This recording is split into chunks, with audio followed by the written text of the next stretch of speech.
Fitness Academy, home of White Pine Distance Training. Today we're going to show you some exercises in these videos to supplement your training programs.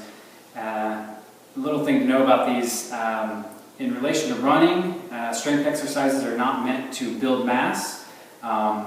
It's not something you need to do every single day. The purpose of these exercises is to supplement the strength you get through running, but also to help you avoid injury and maintain balance throughout your body and the muscular systems in your legs and your core. So we're going to focus on primarily the lower half of your body, but we will address core and arms in some of these too. Matt Shull will be helping me demonstrate these for you. So let's get into it. Alright, the first exercise we're going to do are just basic calf raises. That's going to work your calves, obviously. They work a little bit of your ankle strength and actually help strengthen the side of your leg and the front of your leg too, which can be a problem with shin splints. So I often recommend doing calf raises to help strengthen the muscles needed to prevent shin splints. So these are very easy. You basically just put your feet together and you will touch a wall just for balance. You don't want to put your hands on anything that is helping you get up onto your calves. You just touch the wall and you do simple raises just like this. You can do them relatively slow to get the most benefit out of engaging your muscles. The thing you want to remember with these is you want to stay on the balls of your feet, these two contact points on the balls of your feet.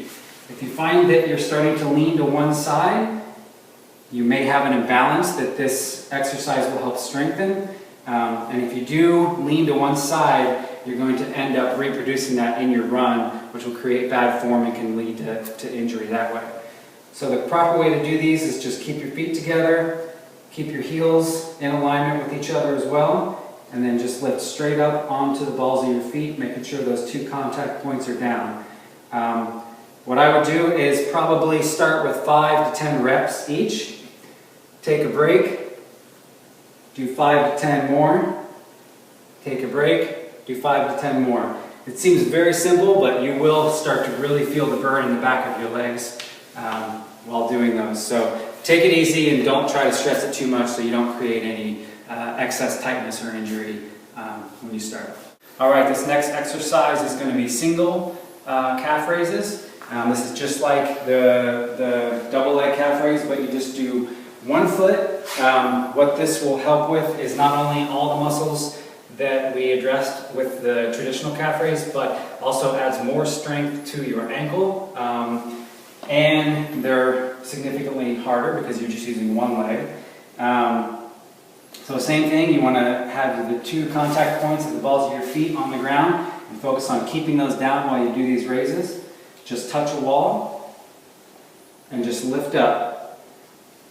Now it can be harder to stay on the contact points of your foot, so you really want to concentrate on that. But again, you do about 5 to 10 sets of those, take a break. Switch over to the next one, your other foot, and do the raises. You might notice that one is a lot easier to do than the other, and that's actually good because it'll show you which of your legs is weakened and needs strengthened more. But you don't want to do more on one leg than the other. You want to stay doing the same amount of sets on each leg so that you maintain the balance throughout your body. Okay, this next exercise is the one-legged squat. A traditional squat is just bending straight down and coming back up. This one, however, is a little different in that we will be going down on one leg and using your other leg as a sort of counterbalance. What we'll do is we'll move it around in different spots in order to help throw the weight off of the foot that you're using. And why we do that is because it's going to help strengthen the area around your ankle. You're making all these little adjustments in trying to stay balanced, and it's strengthening areas around your ankle and your foot that you don't normally tend to when you're just running repetitively over and over again. This squat also will really work on your quads and your hamstrings. So you want to be a little bit more reserved when you start doing these to make sure that you're not overdoing it initially. And you will feel that as you increase your sets. Start slow and then just add on as you feel you're getting stronger. So this motion goes like this. Bend down, and then stick your other leg out. You can stick it out to the side this way. And again, the balance is a little difficult while you're doing this, and that's exactly what we want.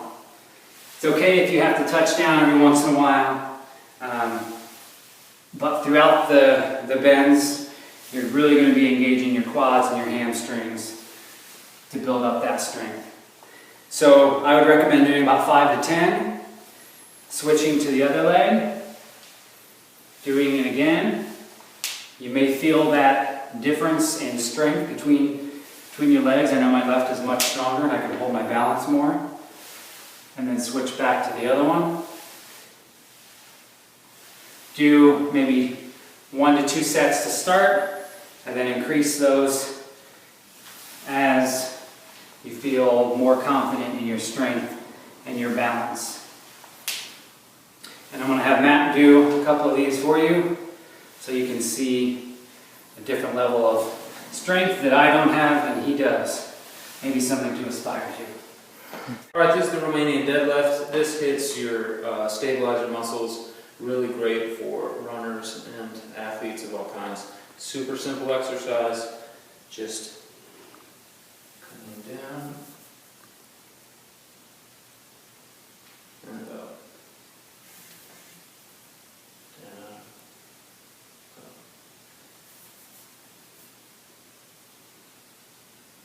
Try not to touch your right foot or your elevated foot to the ground. See if you can go for a whole minute. This will go all the way up to your glutes and lower back. Incredible exercise. If you want to make it more difficult, you can do it on a pillow. Makes it extremely difficult. Doing it barefoot also makes it more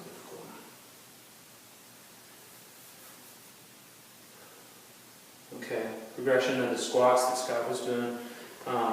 Sometimes I'll do them as part of my stalking routine, just seeing how low I can go.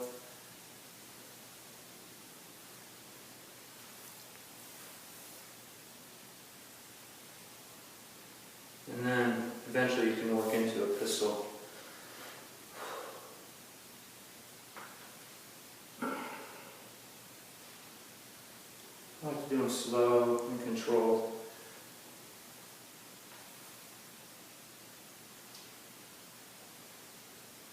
Okay, this exercise is called Burn 4.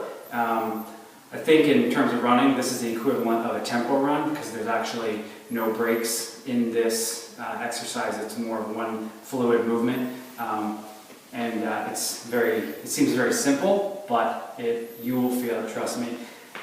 This will work primarily your quads. And what you do is you put your feet about shoulder length apart, and you'll stick your arms out, and this is a timed exercise, and you will bend to about this level right here. You're gonna go down further and further with each moment. So I would do maybe anywhere between 30 to 45 seconds for each bend. Initially, you'll understand how much you can actually do. So you do this. So you hold that for 15, 20, 30 seconds initially, however you want. You go down to the second degree of bend here. Hold it again. Your arms always out in front of you, which helps engage your core, which you'll really start to feel. Then you bend about a 90-degree angle. This is the most severe angle you'll get to.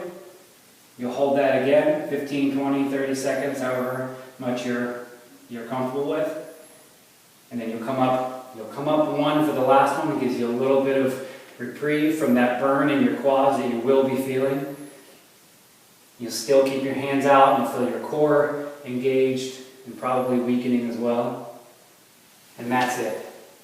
Okay, the one upper body exercise I like to do are just basic push-ups, but you can create any variations of these, whether it's planks or different hand positions of the push-ups. But for my purposes, I know that I get the workout in my arms just doing regular push-ups.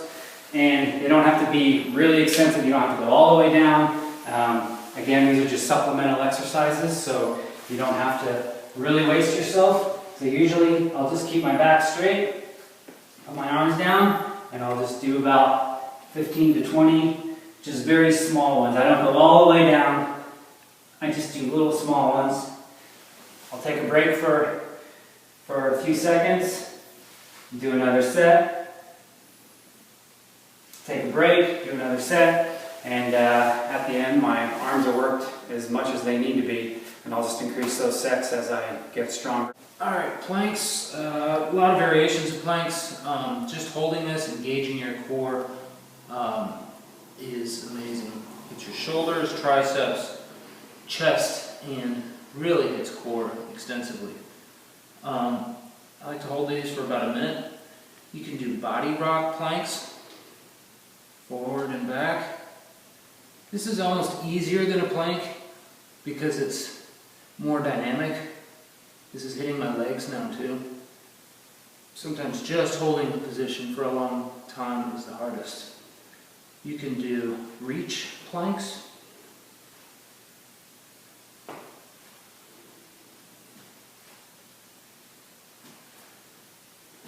And you can do reach under planks, which are amazing for your obliques. Under, up, up, under, up. Spend initially a minute doing planks and dynamic planks of your choice, and then just increase your time up to 2, 3, 4. A lot of people are doing 5 minutes. Okay, again, just to summarize all those exercises we showed you, these are supplemental exercises, especially for runners. You don't want to overdo them because the fatigue that you'll experience will cut into your actual run training. So these are supplemental, and I would suggest starting reserved and building up as you feel your strength actually increasing. And then I would suggest doing, either a day on and a day off, a day on and a day off, or 2 days on, 1 day off, 2 days on, 1 day off. You don't have to do them throughout the entire week. So start slow, increase your sets, and I think you'll start to feel the pain a little bit to start, but then you'll feel the success quicker as you keep at it and stay consistent, just like with your running programs. Thanks for watching.